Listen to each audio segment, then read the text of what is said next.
Fiiziksiidha jedhanii sibiila na baachisu, keemistirii jedhanii dhoqqeena lallaayisisu, baayoloojii jedhanii raammoo na funaansisu, histiriidha jedhanii du'aa na lakkoofsisu. Ani maaliin godharee tabbaan kan koo gabaree ta'e sabbaa koon na qaree. Daawwattoota keenya amma deebinee dhufneerra mata duree dabboo dubbii jalatti waa'ee guddina afaan Oromoo haasa'aa turre. Waa'ee hayyootaatti dhufne. Hayyoonni afaan Oromoo guddisuu keessatti gahee akkamii qabu laata?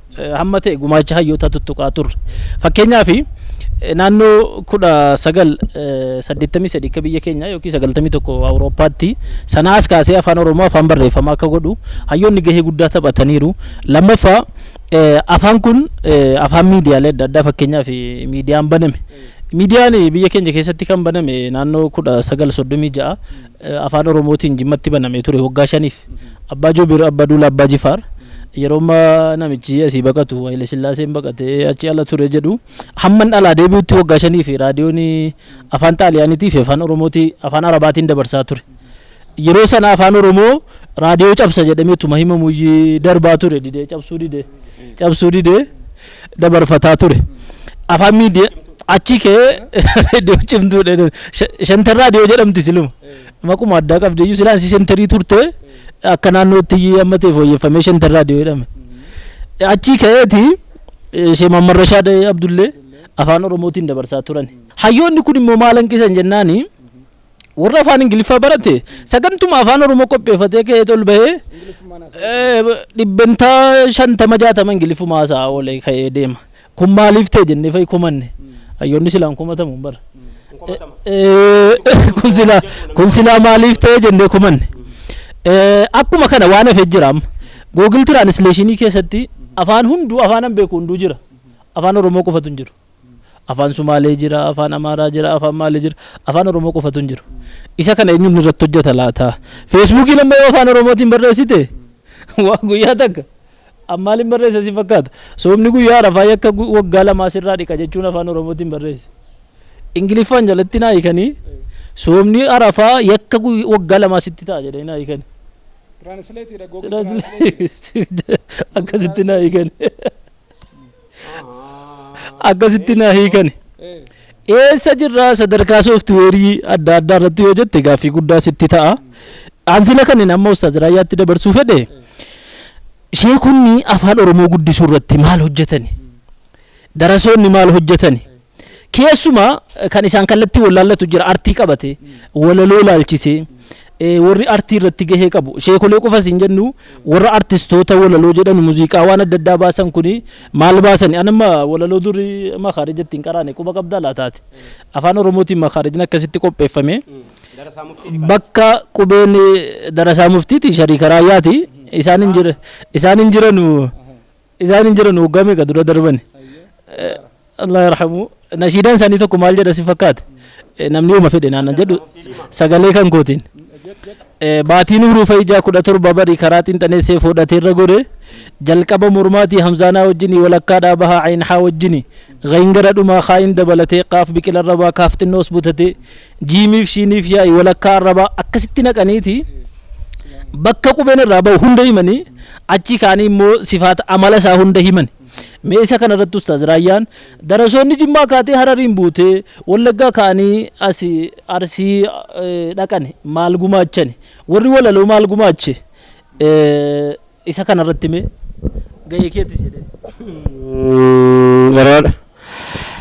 Dubbii kana mee waan baaftanitti baasaa ankeessa deddeemee rakkoo keenya kaasa. Salaamu alaikum wa rahmatullahi wa barakatuh. Okay, egaa haasaa danuu saatiin asnatti fee haa ta'u immoo malee tartiibaan iyyee eessa hin qabnu eessa qabnaa eessa dhabne eessa qabnaa isa jedhu gaaliini qaama amma qaamni baratamaa jiru qaamumti namaa mataadha maaraa qabee amma miila ga'utti isa manni barnootaa baayoloojiidhaaf jechatti dhabee waa tolchee bakka gurraa kanaas tolchee ilaamma akka naannootti mataa jette kaate mataa jechuun walii gala kennee sammuun isii keessaati sii galeeraa dubbeen meeshaa dhumti asirra jiru kun hin beekamu qoleetu jira, mormatu jira, gateettuutti jira, asiin immoo qosommeettiitu jira. Qosommeettii yooti jette warri barnootaa miti yuunivarsiitii fedhee gabbaa'e maal isin qosommeettiin sin jedha hin dhageenye. Lafee duydaa daka bu'eeti miti. Lafee duydaatii fi morma jidduu sammuun asirraa fuutee gakkennitu kuni gakkennitu tuubboon asii gayyaa'ee dhaqee lafee duydaatti kennu qosommeettii jedhama nu biratti. Achi ka'ee lafee dugdaatii ka'ee hamma lafee dugugguruu ga'utti risaalaa ergaa mataasaa qaba. Ijoolleen keetiif ijoolleen koo kun barreeffamee fi lafan jiru eessaa barattu jetta taakka. Ati hayyoota gaafataa jirra. Hayyoonni hin komatamuu jedhee namni komatamu hayyuu malee hin jiru. Ana kootti maaliif jennaan ana komattamu reena raayyaa abbaa machatti deebite. Ana bakkitti na komattu hin jiru bar maaliin ofirkaa qaban maaliin gakken. Namni waan ofirkaa qabu gakkennaa bar. Gahee koo irratti hin gaafatamu malee ana hayyuu miti gakkennuu hin danda'u. Si galee an waan ati qosommeettiidhaa kennite jecha ati qaamaa kennite sana iyyanii walaloodhaan baasee buusee yaada kuusee gakkenna.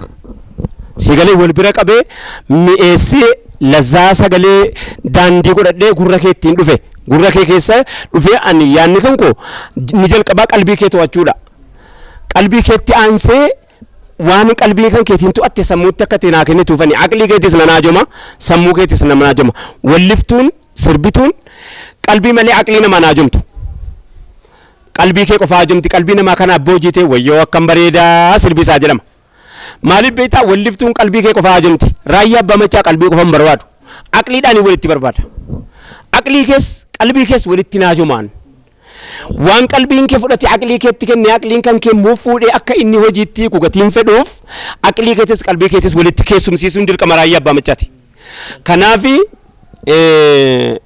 زوما عرض العرفة ما لم بك والصفا هو متبهر لفا ورجي سماء الراتير والكائنات شالي والنبي أكساني يتكن تيكني imagine sammuukee keessa footoo akkamii dhufe footoo arafaa maal fakkeessanii inni lafaa isaan qubsuu dide siif zuma ardal arafaa maalan beeke wasafa hoomocha bahrii lafaa urjii samaa irraa teerwal hoomocha bahrii lafaatii fi urjii samaa irraa walitti fidanii baay'ina isaa wal makanii suuraa isaa ummata dura afan barwaan nama ajabu ijilaaleen kakkabu halkanii guyyaan qabu hin mul'ata fuulleetti yeroo alkaayinaat arafaa bulaniiti beek mee sammuukee keessa footoodhaani ga'ee ishee aliyyiiwwanni hojjetan kana ilaali fudhadhu si galee afaan oromootiin hundumaa barama jazallahu anna ulama alumma jabaadhu idadhu khayriidhaan wal ga'ii astaghfirullah alazim lillahi shaliyyiiwwanni ishee kadir gabbaraamo jecha kana jedhan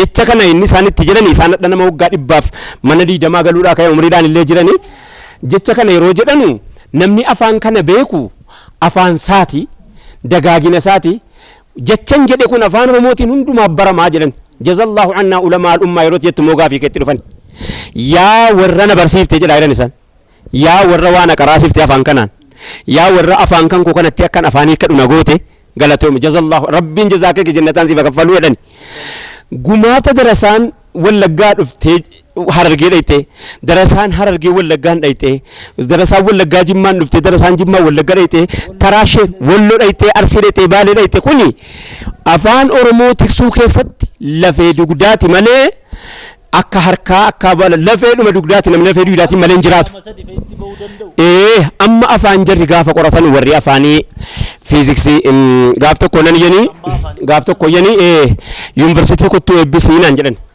bara 1986 yuunivarsiitii kuttuu eebbisiinaan eebbisuun dhaqee obbo Xilaawun Gamtaa faati kan nawaame doktor Xilaawun Gamtaa faadha kan eebbisiisu jechuudha yuunivarsiitii gaafa sana warra afaan irratti beezii lafa nuu kaa'anii obbo Xilaawun Gamtaa jechuun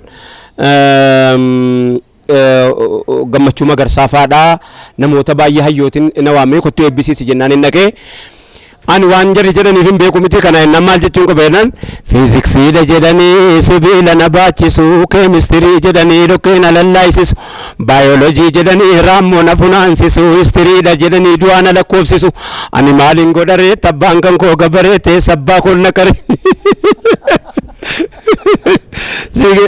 egaa gaheen gumaanni hayyootaa moo maal godhama jette fakkeenyaaf gaazexeessitootaa deebinu gaaz waliin gatii ati haasaan harka tulteennaan isa kamiin dura baafadhe isa kamiin akkam booda baasu harkaa bade. Haasaan kee silaayyuu innuma. Innuma egaa daawwattoota keenya hayyoota keessaa mee hayyoota warra waa barreessanu jara gaaleetiif anniisaa isa kitaaba meeqa lafaa qaba.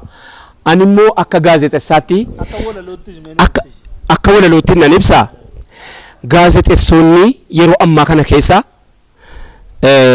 akka walalootti bar tokkotu akkana jedhee bar abbaay jedhanii amma wallifamu kana waggaa 25 dura gaafatam yaa mormor eenyu siin jedhe abbaay mormori moo abbaay owwaadhume as bayi laga lugoogi bee yaa burqaa samsa'a erga sitti fincaa'e ormi maalaa sa'a waa'ee keetiif waa'ee koo kan margaa kan sa'a wayaa sitti miicannee dhugnee dheebuu baanee dhiphannee xiqqaannee adda jirru bannee situ nu dide moo ormatu si jallisee maqaan kee maaf afnaan kan biraa lalisee jedhee gaafate. Eenyuun gaafate?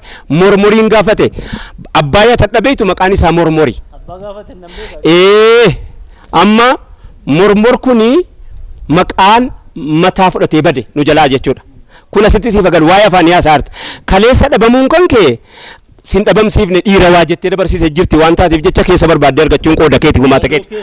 Walaloo keessa buufamee akkanatti waa tiksa. Daawwattoota keenya kabajamoo yaa gaazexeessitoota afaan Amaaraa afaan Oromootiin haasoftanu arraba ta'a laata. Afaan Amaaraa maaliif nu jalaa hafee akka waan jettanii fakkaata. Afaan Amaaraa kaleessa miilaan deemaa ture akka waan har'a harkaan deemaa jiru fakkaata. Sigalee gaayaa sagaleellee imiteet godhaniiti jara fakkeessuudhaaf daawwattoota keenya achiin bahee asiin fudhatarraan maani miyaasaan akka kana yoo akka gandaa dhuftetti haasofte maal rakkoon yoo akka wallaggaa dhuftetti anoo wallaggaan beeka Harargee soo beeka bakka biraatiin dhuftu Baalees beeka Arsiis beeka Booranas beeka Gujiis beeka akka achii fiddee dhuftetti yoo haasofte seenaan ta'u moo oduun ta'u wasichi daawwattoota keenya እንዲህ አደርገዋል isa kanaan dura ዳሪዮስ ሞዲቲቭ ያለምነ ዋሲ ጀለኑ ይ በዚህ ወጥቶ በዚህ ወርዶ እንደዚህ መዘት ተከስቷል isa jedhamu kana fuudhaniiti ይ daawwattoota keenya jiran keenya sin bahee gaaraan gabboo mataan ganyabbatee gaaraan gaddemeraan maanni yaasan akkana yoo akka keessan taatan hin ta'uu tarii kaasetti jira kana liqimsitan baasaati keessanumaan nu haasaa kaasettiin keessan jala jira jechuun raammadha nagaatti galatoon. Ustaaz Raayyaan hundumayyuu tuqeera.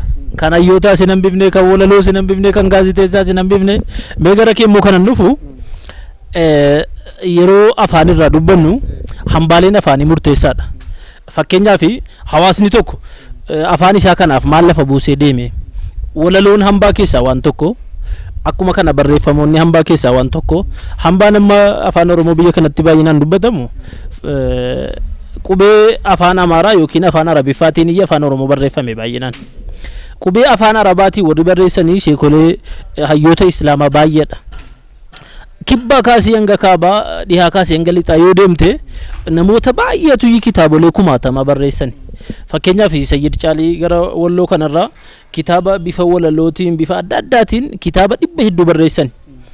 Kan qoratamee ol bahe kitaaba tokko moo lama qofan quba qaba kan Muhammad Hakim PhD ittiin hojjete tokko jira. Gaafiin hayyoota wanni keemistiriin hiika jecha itti argateetuma barreeffame moo hammam tokko qoratame fiiziksiin hammam tokko qoratame jechi isaa yoo itti dhabdanii boca isin itti baaftan kana caalaa hammam tokko gujii keessaa fidate qormaata kanarratti hammam tokko karrayyuu keessaa fidate afaan asliin daka sana jira warra loon tiksu keessa afaan warra loonii jira warra heeraa bira afaan warra ilama fakkeenyaaf abbaa gadaa bira yoo dhayte afaan murtiitu jira afaan murtii fakkeenyaaf amma fitii jechuu afaan Amaaraatiin jette haqa jettee nani ni kama ini kamu jecha hiikaa hiikumi kan biraa kan kana fakkaatu kumaa kiti lallafa jira waan ta'eef fiiziksiin jecha hiikaa dhugaatti argateetuma jennaan kitaaba irra geessanii nu fiddan immoo suma sanata kana godhamee amma hambaa ilaalchiseeti kanan tuqaaru Ustaaz Raayyaanis inuma jechootii hamma akka galumsaatti dhufan jechootiin akka galumsaa fiiziksii keemistirii jechuun jechuma achirraa fuudhamee as kaa'amee galumsiisaa kun bifuma achitti fudhatameedha inni kun. Ani sana durayyuu kana dubbataa jiru hambaan kun hammam qoratameera. Fakkeenyaaf kitaaboleen afaan Amaaraa qubee Amaaraatiin Oromiffaan barreeffamanii kan Qeesii Onismoos barreesse kitaaba qulqulluu dhayyee afaan Oromootti qubee afaan Amaaraatiin barreesse inni tokkoon sana barreesse daqiiqaan jara kana xiqqaateera sagantaan keenya itti deebi'anna ammasitti asoosama meeqayyi ijoolleen keenya nu dubbifti. Asoosamni kitaabni asoosama akkamma afaan biraatiin magaalaa Finfinnee kana wal gahe kana namni keenya kitaaba asoosamaa isa kam qaba. Isa kam dubbisuu keessatti nama dhiibaa jirta. Mee nama meeqatu asoosama lafaa qaba. Asoosama nuti jennee fudhannu isuma kanaan dura Fiqiris ka Maqaabir jedhame afaan Oromootiin hiikamee akka inni dhufu bahaa jirtan immoo afaan Oromoo galatoomi Dr. Asaffaa Tafarraa Dibaabaa kitaaba Saaddanaa jedhamu irratti kitaaba biraas qaba. Baraan Jabbii yoo siin haasa'e dubbisii barbaadi. Garuu kitaabni isaa nama dhaloota irraatiin baay'ee naasa'u yoo gara fuulduraatti itti dhalate malee hayyuudha, beekaadha, kennuus beeka. Akka inni itti asoosama barreesse narraa dhaggeeffadhu waan inni jedhee qalbii koo mataa koo keessatti hafe. Kana reediyoon Faanaa bara 1988 gaafattee jennaan deebii inni deebise gaazexeessota galuu dide. Anaa galuu gaariira manan jira baadiyyaa dhamtii gaa naaf gala akka gaariitti. Rakkoo tokko wajjin rakkannas immoo Asaffaa Tafarraa Dibaabaati wajjin doktara. Maali akka jedhee areeroo bosoroo gorsa qabanuun jennaan ilma kulootiif dammaa fi galaana inni erginee jedhe. Asoosama beekadhaa. Areeroo hirraagaa waa himtuun moomitii jedhe. Ilmi kuloo dhaqee areeroon bira kuloo bira dhaqee eegee dadhabee raagaatti aaree utaalee kooraa yaabee jedhe. Ilma jiloo yee areeroon deebisee jedhe. Gorsan siif qabu waa lama. Takka hin jarjarin obsa qabaadhu. Lama osoo hin hubatin tarkaanfiin fudhatin tolchuu balleessuu taatu. Nagaan gali jedheen. Ilmi kuloo kana wallaalee miti utaalee kooraa yaabee jedhe. Aduu dhiha yoo mana gahu dhiibuu sabitaa mirgaa keessaa namni lama rafeera. Hinaaffaan isa gubee haaloon isa guggubee jedhe. Waraanuuf aggaammatee jecha raagaa yaadatee. Yoo niitii waamu tiyyo dhiibuu sabitaa keessaa yuu jette hagasuma abbeeffamaatiin du'a oolanii nagaatti. Galatuma Ustaaz Raayyaadhaan jedha. Sagantaa keenya dhumeera amma kan guyyaa har'aasumatti xumurre Ustaaz Sufiyaaniin jalqabee ka'een dhiise sagantaan jalqabne hambaa fi afaanii walitti rarra'uun beekamaadha. Barreeffamooti hayyoonni keenya baay'ee barreessan kumaatamaa ol kitaaba kumaatamaa ol jiru. Qoratamee kan beemma yoona lama maaloo qofan dhagaheen kan hanga yoonaatti jechuudha sirriitti gulaalamee miiljaleen itti baafame maal jedhe sun eessa gahe laata waan jedhusi mee sagantaa isa dhufutti dubbanna. Daawwattoota keenya waan nu hordofaa turtaniif galatooma. Wassalaamu alaikum warahmatullahi wabarakaatu.